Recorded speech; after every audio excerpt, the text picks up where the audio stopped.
Welcome to the first ever REM EV Gurus video on company profiles. Today we're going to talk about ARAFURA Resources Limited. It's an Australian-based company trading under the ticker ARU under the Australian Stock Exchange.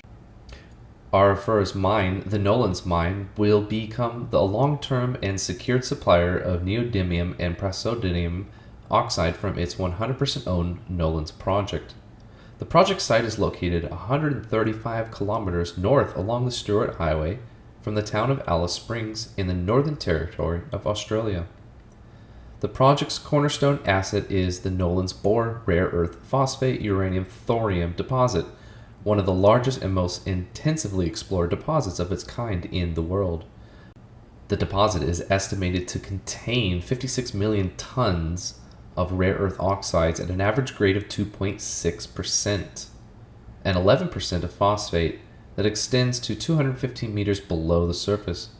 2/3 of the contained rare earths are in a high confidence measured and indicated resource. Their mining and processing is as follows. The ore reserves have the potential to support mining and processing operations for 33 years at a design capacity of 300,000 tons of concentrate product per annum. The open-cut mining will selectively target phosphate-rich material types in 7 pit stages over the lifetime of the mine. ARAFURA is planning to mine an average of 7.3 million tons of ore and waste rock each year to produce 923,000 tons of ore as a feed to a single-stage crushing and milling circuit at the processing plant approximately 8.5 kilometers south of the mine. The milled ore will initially be processed using flotation. This reduces the mass of the subsequent processing and produces a phosphate-rich rare earth-bearing concentrate as well as tailings. Tailings will be pumped to the residue storage facility for containment and long-term management. The concentrate will be fed to an adjacent extraction plant where it will be subject to a number of hydromolecular processes including pre-leach, sulfation, water leach, precipitation, dissolution, and purification. The extraction plant will produce cerium hydroxide products totaling 7,540 tons per year and 133,390 tons of fertilizer-grade phosphoric acid each year as a byproduct of the pre-leach process. These products are earmarked for export and direct sale.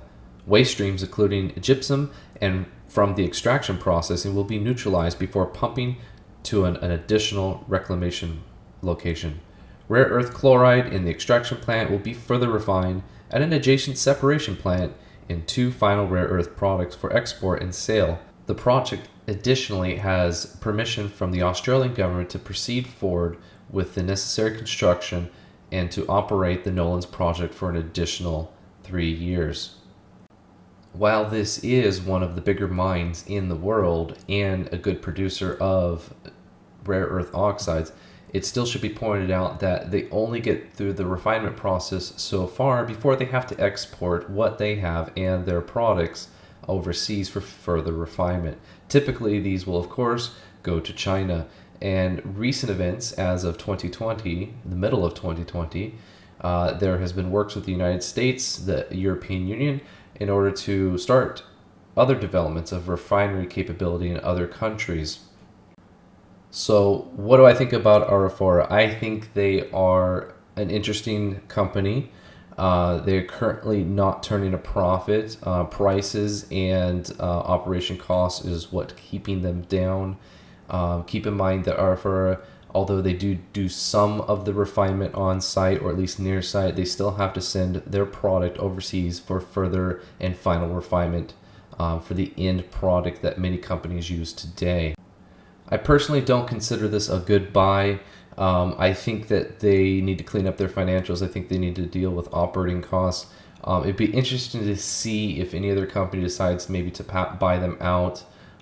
Where they do benefit, I think, is all of their operations are on a single mine, so they're not spread out in costs in that sense.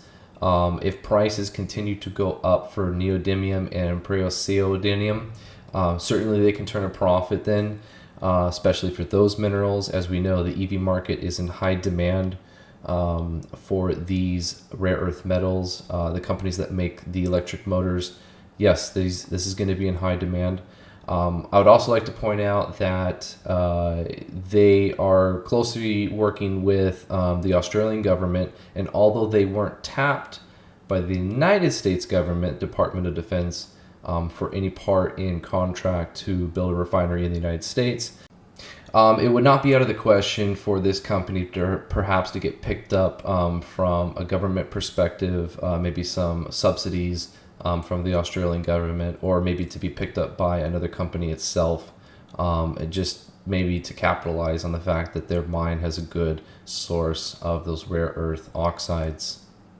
So in closing, I think maybe hold on. If you have this already, hold on it. Don't purchase anymore. If you really want to open up a small speculation stock on it, on the chance that it gets bought out, follow the charts, find the lowest that you can get, and or average down. So thank you for listening. This is REM EV Guru. Like and subscribe. The more you guys visit my channel, the more you guys like it, the more traffic it will get on YouTube, and hopefully we can get the word out about rare earth metals, make it more of a sexy thing out there. All right, everybody. Thanks.